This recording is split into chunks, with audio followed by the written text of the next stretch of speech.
Hola, ¿qué tal a todos? Bienvenidos una vez más a nuestro podcast de la segunda temporada de los grupos Conexión. Estoy muy contento de estar aquí.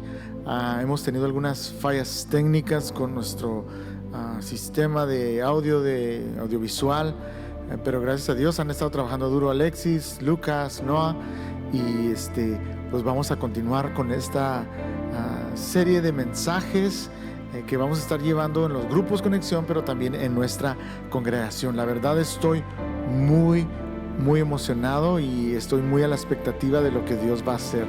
Estoy seguro que Dios nos va a ayudar a crecer en muchas áreas de nuestras vidas. Y el título que hemos dado a esta serie es Carta a las 7 iglesias del Apocalipsis. Y me encanta porque las cartas son algo muy significativo. No sé si ustedes llegaron a escribir cartas o siguen escribiendo cartas, pero es una manera de expresar amor o de expresar algún sentimiento. Bueno, sabemos que hay todo tipo de cartas. No solamente están las cartas de amor, están las cartas tal vez del banco, como decía el domingo, que te mandan pedir el cobro de algo. Esas cartas no son tan agradables. Están las cartas de que fuiste aceptado a un colegio, a una universidad. Esa es una carta muy agradable. Está la carta de migración que te dicen que fuiste aprobado, que te dieron tu residencia, te dieron tu ciudadanía. Esas cartas son hermosas, y de eso se trata esta serie de mensajes, de que Jesucristo escribe una carta especial a las 7 iglesias. Y me encanta porque el número 7 siempre ha sido el número perfecto de Dios, de lo completo, de lo que está terminado. Y Él se enfoca en estas 7 iglesias. Y vamos a enfocarnos en estas 7 iglesias y ver lo que Dios quiere hablar a nuestras vidas. Así es que yo quiero animarles para que estén con una expectativa de que Dios va a obrar y que Dios va a hablar a sus vidas durante estas 7 semanas en la iglesia, en la congregación, pero también en los grupos Conexión, porque qué importante es estar reunidos, estar congregados en la iglesia, pero también en un grupo pequeño donde podamos aprender, donde podamos preguntar. Tenemos alguna duda, ahí podemos preguntar algunas cosas. Entonces, el propósito de la carta de Apocalipsis, para que entendamos, no es de que trates de averiguar qué presidente o qué empresario va a ser el anticristo, como decía, o que tratemos de descifrar en qué año, qué día exactamente va a venir Jesucristo, o que tengamos temor a todo el simbolismo que hay ahí de las bestias y tantas cosas que hay en el simbolismo. No, la realidad es que el libro de Apocalipsis, la carta de Apocalipsis, fue escrita con un propósito. El propósito era revelarnos quién era Cristo. De hecho, ese es el significado. A ver, Apocalipsis, así es su nombre, o revelación. Y el propósito es revelarnos a Jesucristo. Y al enseñarnos quién es Jesús, animarnos. Es una carta pastoral y profética que nos anima a ser discípulos fieles hasta que Cristo venga. Entonces, Él nos quiere encontrar fieles. Él nos quiere encontrar fieles hasta el final. Y por eso, de alguna manera u otra, siempre está animándonos. Porque también es parte de las profecías que mientras se acerca la venida de Cristo, mientras ese día llega, mientras más cerca se esté, pues más personas van a renegar de su fe, van a apartarse de las cosas de Dios. Y es cosa que estamos viendo. Muchas personas se están apartando, están dejando de creer, están dejando de confiar en Jesucristo y están poniendo su mirada tal vez en el humanismo, en la filosofía, en la nueva era, en tantas cosas, y están dejando a un lado las enseñanzas de Jesucristo. Qué triste, ¿no? Después de haber conocido la palabra de Dios, alejarte de Dios es algo terrible, algo triste, pero es una profecía que va a suceder. Y muy bien, hoy empezamos con la iglesia de Éfeso, la iglesia que había dejado su primer amor. Fíjate lo que dice Apocalipsis 2, del 1 al 7. Dice: escribe el ángel de la iglesia de Éfeso, Esto dice el que tiene las 7 estrellas en su mano derecha y se pasea en medio de los 7 candelabros de oro. Entonces Jesús aquí está diciendo, de alguna manera, ¿qué está diciendo? Primero le saluda y luego se introduce de alguna manera, pero les está diciendo que Él tiene todo poder, Él tiene toda autoridad. ¿Y qué son las 7 estrellas? Mirábamos el domingo que las 7 estrellas o los ángeles representan los pastores, los líderes de la iglesia, y los candelabros representan la iglesia. Y de alguna manera está diciendo Jesús, yo tengo en mis manos. Mira, imagínate qué tan grande tiene que ser ese Dios para que tenga esos 7 pastores, esos 7 líderes en su mano. Qué majestuoso, ¿no? Y dice que se pasea en medio de los candelabros, de las iglesias, está yendo de un lugar a otro. Y me encanta porque Jesús se pone como alguien magnífico, alguien grandioso, alguien que está por sobre todas las cosas, que tiene poder, autoridad.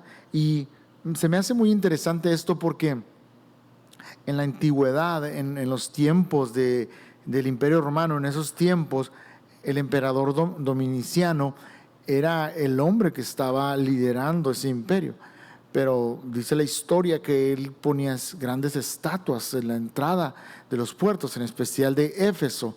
Y era algo tan imponente, imagínate, 15 metros de altura, y tenía ahí su estatua, y abajo ponían inscripciones tales como el Hijo de Dios, el Rey de Reyes y Señor de Señores, como de alguna manera usurpando el nombre de Jesucristo, usurpando el poderío de Jesucristo. Y es por eso que Jesús se introduce a la iglesia de Éfeso de esta manera, como el verdadero Hijo de Dios, el Salvador del mundo, el Rey de Reyes y Señor de Señores. Es como diciendo, yo no soy esa estatua de 15 metros, ni soy un emperador de un imperio pasajero. Yo soy el que soy, yo soy el anciano de días, yo soy el verdadero Señor de la tierra.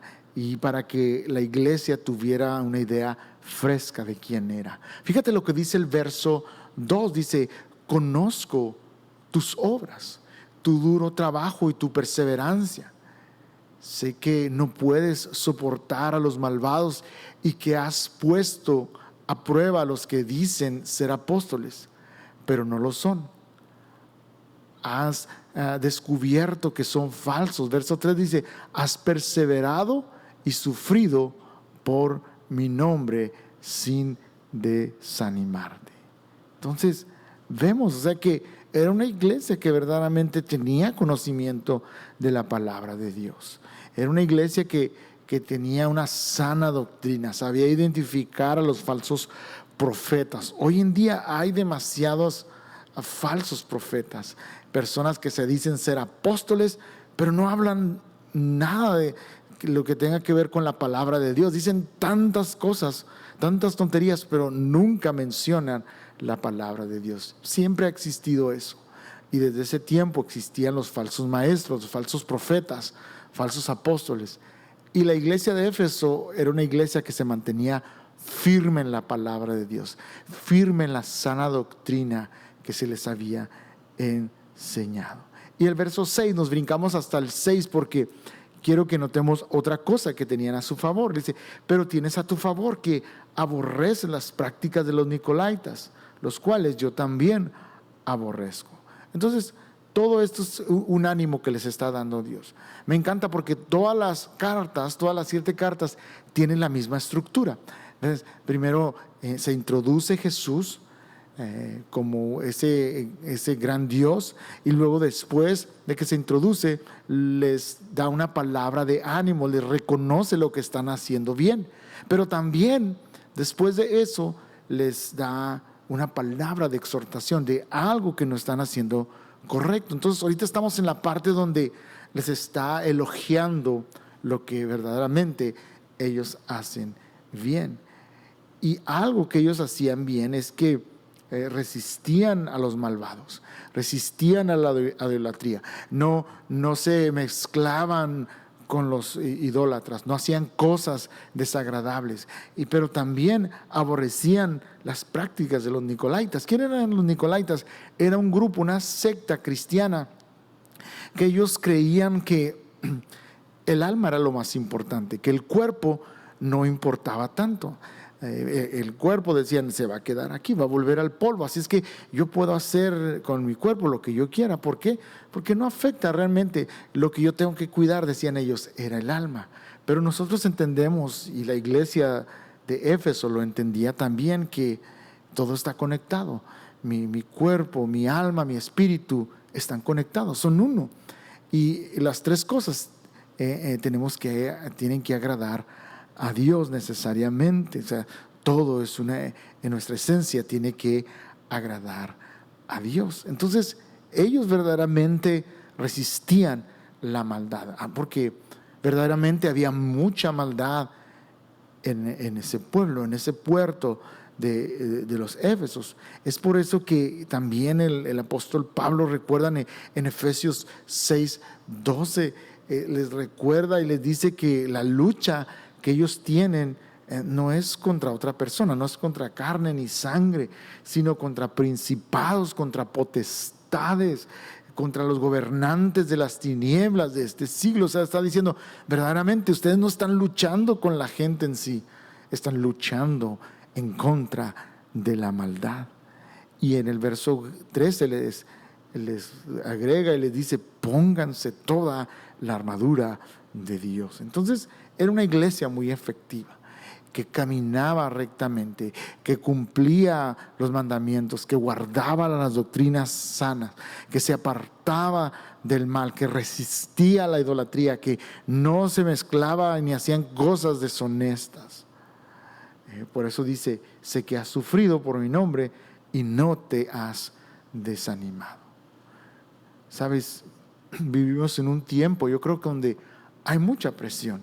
Hoy en día hay una presión de ideologías. ¿Por qué? Porque tenemos que creer muchas veces lo que la gente dice o lo que la sociedad dice acerca de lo que es la familia, acerca de la ideología de género. Hay una corriente muy fuerte que está luchando para cambiar todas estas cosas, acerca de qué es el sexo, acerca de lo que es el éxito, los valores. El mundo constantemente quiere imponer a la sociedad, a todos, incluyendo los cristianos, qué es lo que está bien, qué es lo que está mal.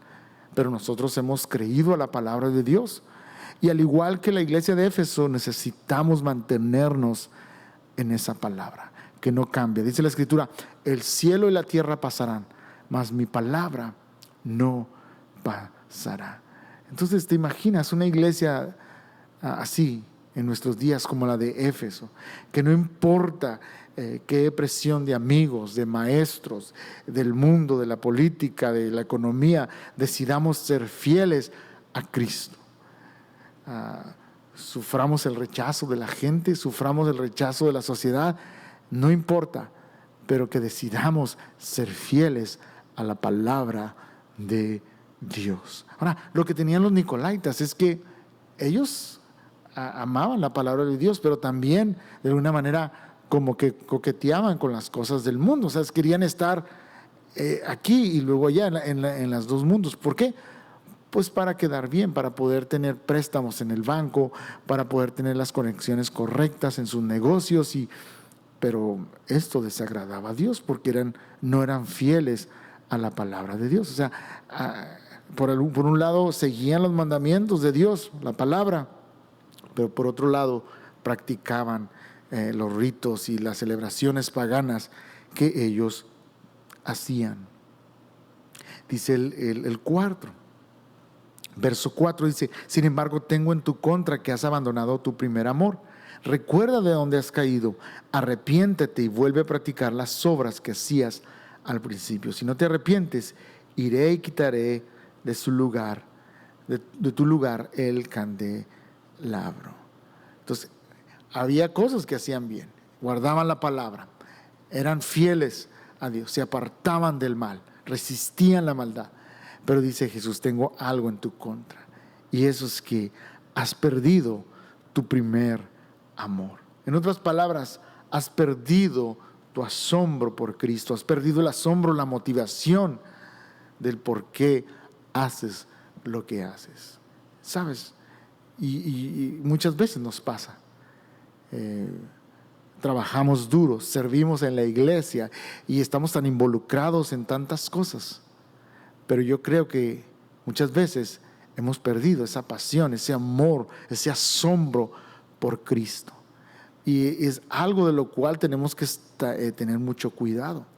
Y eso me gustaría que discutiéramos en los grupos, porque está bien servir a Dios, estar involucrados, pero que eso no nos robe esa pasión de estar conectado, de amar a Dios, de que Dios sea lo más importante en nuestras vidas. Ellos habían hecho a un lado a Cristo y habían puesto las otras cosas, el servicio social, la doctrina, no sé, tantas cosas lo habían puesto en primer lugar y habían hecho a Cristo en segundo lugar. No lo estaban amando como lo habían amado al principio. Entonces podemos ser cristianos, podemos aprender de esto. Podemos ser cristianos que vamos a la iglesia fielmente, nos conectamos fielmente y hacemos cosas correctas y nos mantenemos en las actividades y resistimos la presión social y no caemos en las opiniones del mundo y nos sentimos muy buenos porque decimos, no, a comparación de los incrédulos, pues hacemos cosas buenas. Pero tristemente perdemos la motivación, el asombro por Cristo. Y eso es algo también que desagrada a Dios. El perder el asombro, el no amar a Dios con todo nuestro corazón, con todas nuestras fuerzas, como Él lo demanda en nuestras vidas. Ahora, ¿qué es el candelabro ahí? Pues es la luz, es la influencia, la afectividad.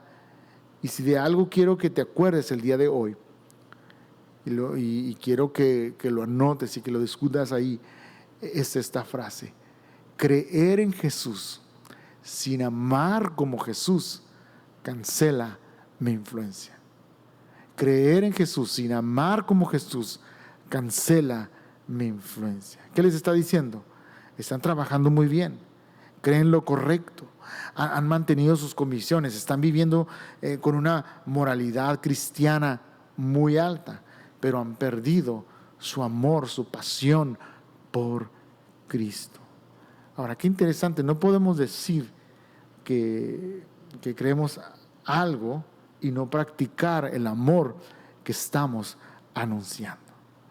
Muchas veces hablamos tantas cosas buenas, predicamos el amor de Dios, pero realmente no lo ponemos en práctica, no lo vivimos, no lo ponemos en acción. Entonces, y Jesús les dice, ustedes creen, tienen fe en Jesús, pero han dejado su primer amor, han perdido el amar como Jesús ama, y dice, van a perder su influencia. Entonces, qué interesante esto. ¿Tenemos que ser una iglesia que tiene una sana doctrina? Sí. ¿Una iglesia que ora? Sí. ¿Una iglesia que es fiel al servicio de Dios? Sí. Pero tenemos que ser primeramente una iglesia que ama a Dios, que ama a las personas. Imagínate, predicamos un mensaje de amor, de salvación, de que Dios tiene poder para transformar, que Dios tiene poder para sanar, Dios tiene poder para hacer milagros.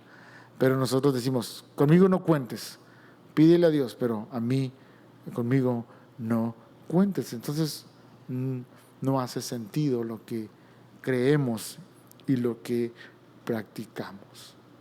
Entonces, muchas veces la iglesia de hoy somos muy buenos para poner en redes sociales lo que creemos, nuestras convicciones y lo que es correcto, y está bien.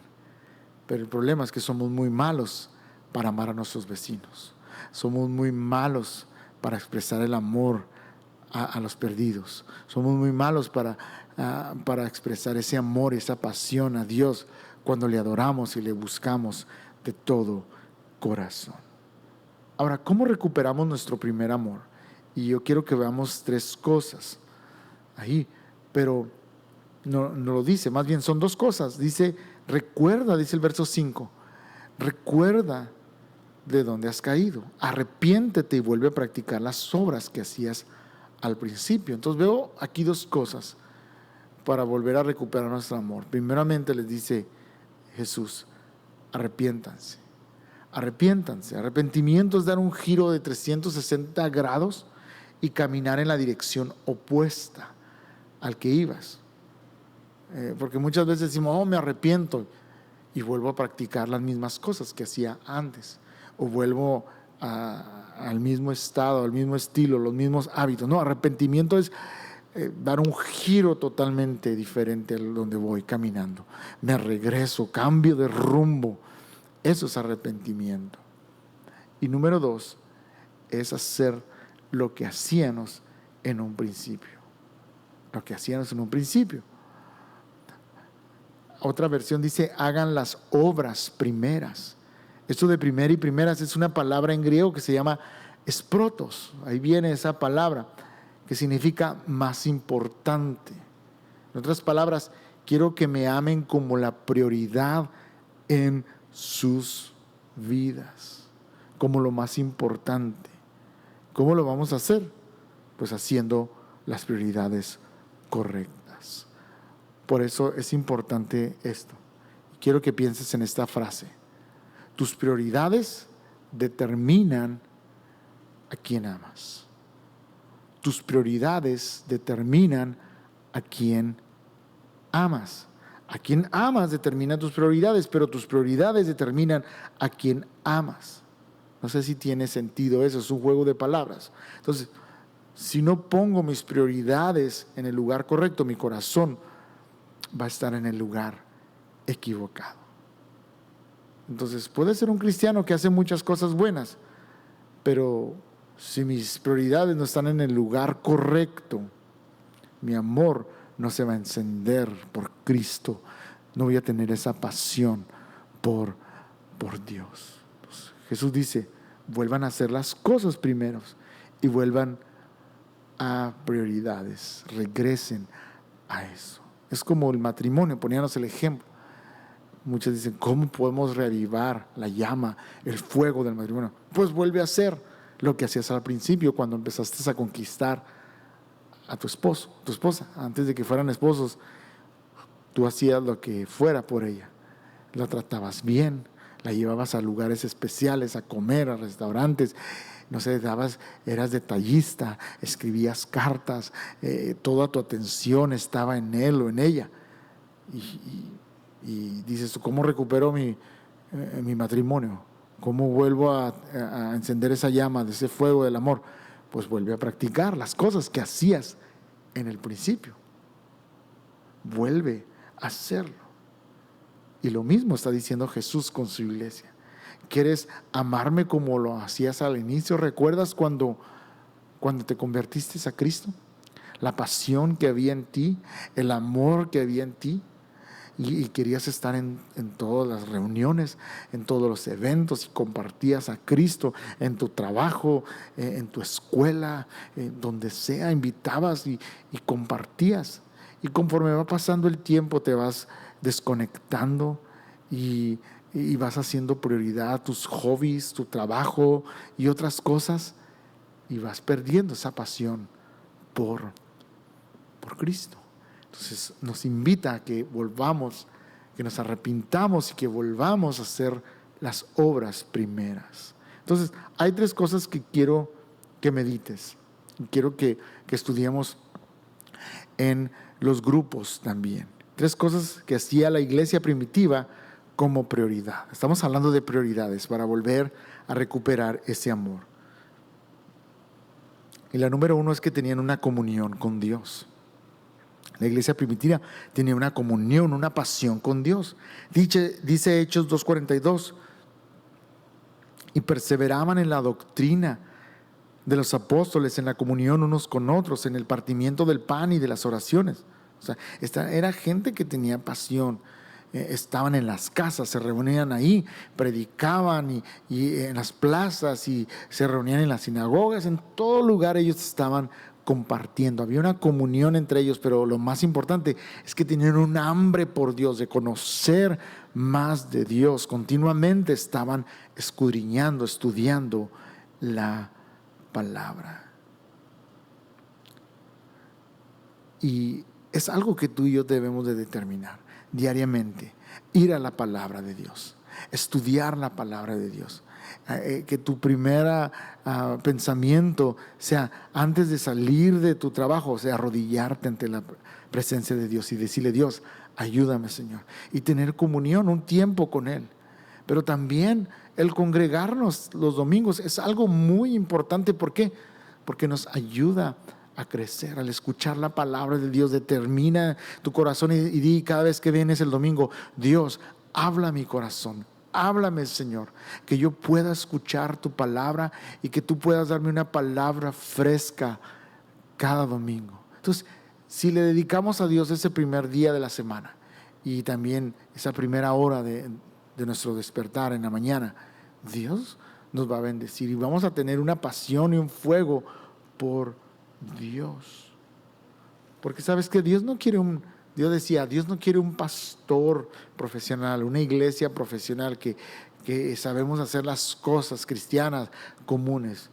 Y claro que sí, Dios quiere que seamos una iglesia trabajadora y que tiene sana doctrina, sí.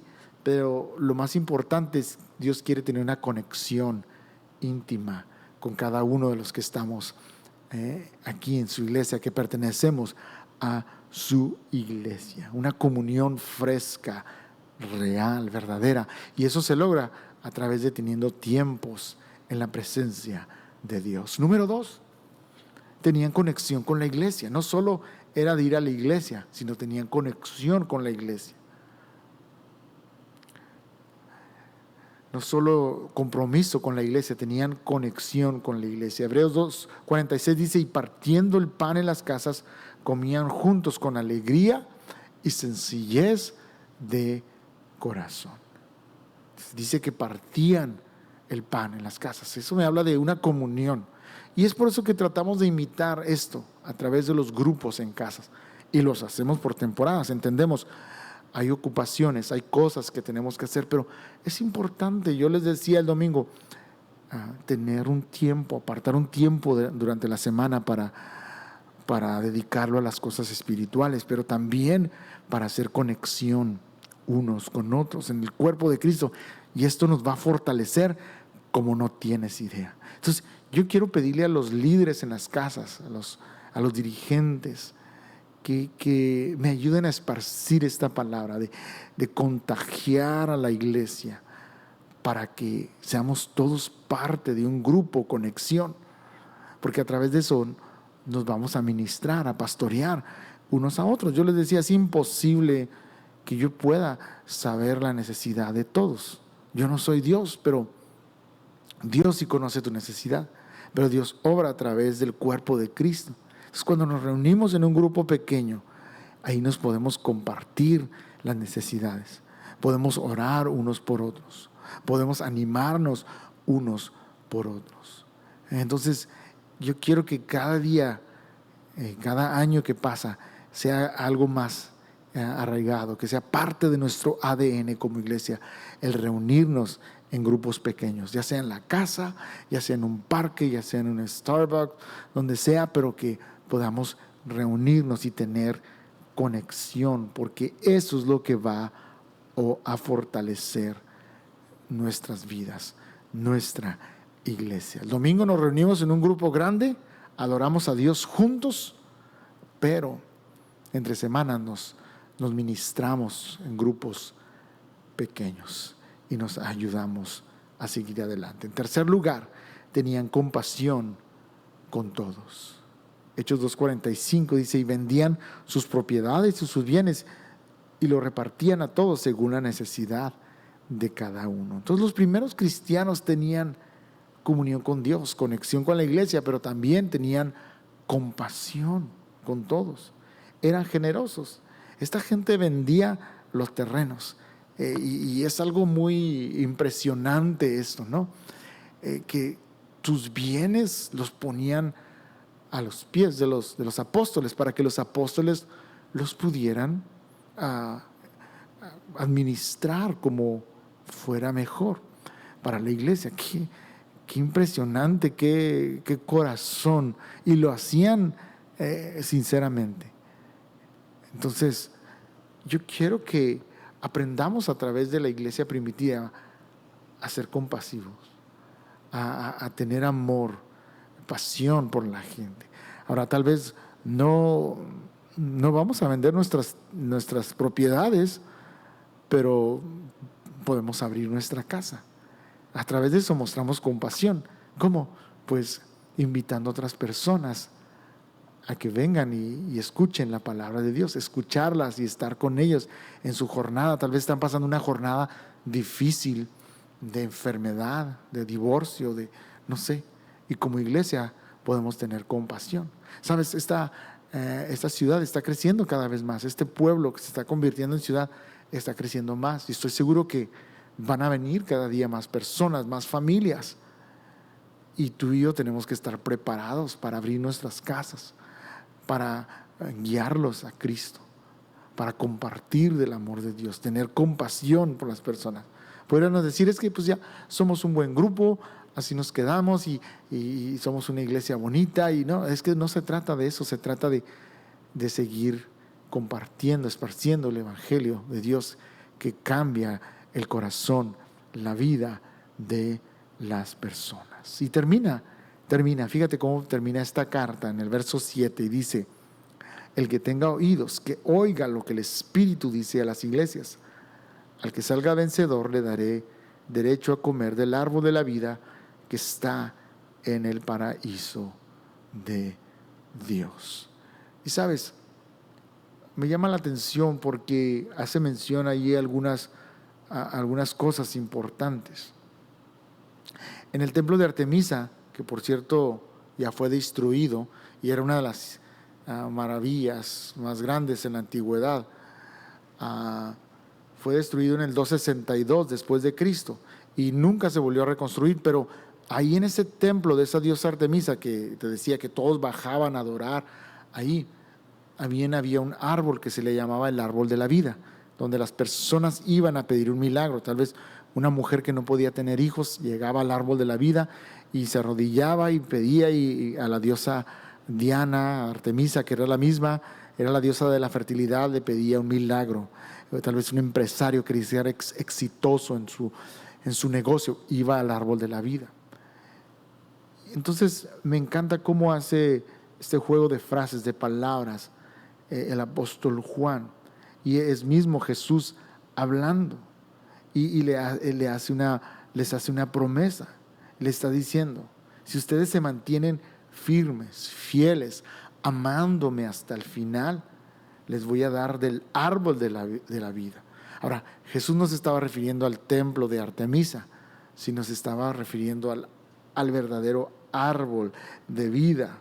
Ese árbol de vida que viene de Dios y que da vida, y vida en abundancia, que da vida eterna, da plenitud, satisfacción. Dice: de ese árbol de vida yo les voy a dar. Y realmente, como cristianos, nunca debemos de sentirnos que nos estamos perdiendo de algunos placeres, de algunas cosas que este mundo nos ofrece.